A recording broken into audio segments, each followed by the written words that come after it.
So pandemic is about as weird a time as I think any of us have been through in our lifetime. Even as somebody who's on deadline right now, I'm in a writer's room. I find it challenging to focus and be productive. And I am curious about basically your cheat sheet. You know, when you're approaching writing on a day when you don't fucking feel like it. Yeah.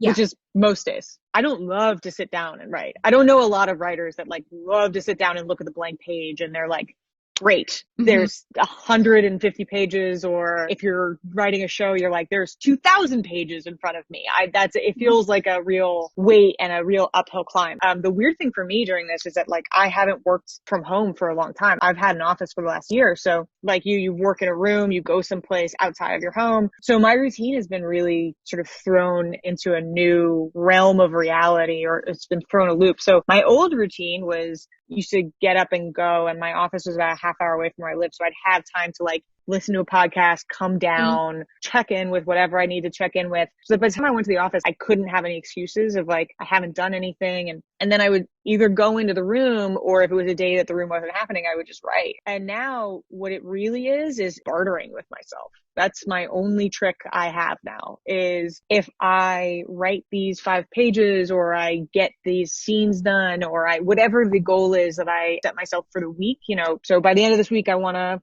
have the first act of this outline done, or this whole outline done, or whatever it is, whatever my daily task is to help accomplish that, I am bartering with myself. Like, you can watch an episode of whatever you're watching if you finish these 10 pages, or you can go work out if you can finish these 10 pages. It's the only thing I can get myself to feel motivated about. Otherwise, I'll just be on Twitter for 7 hours and then have not accomplished anything. So you kind of are being your own parent. It's like I'm being my own parent with homework, which I was horrible at homework. So it's I'm sure my parents are laughing their asses off right now.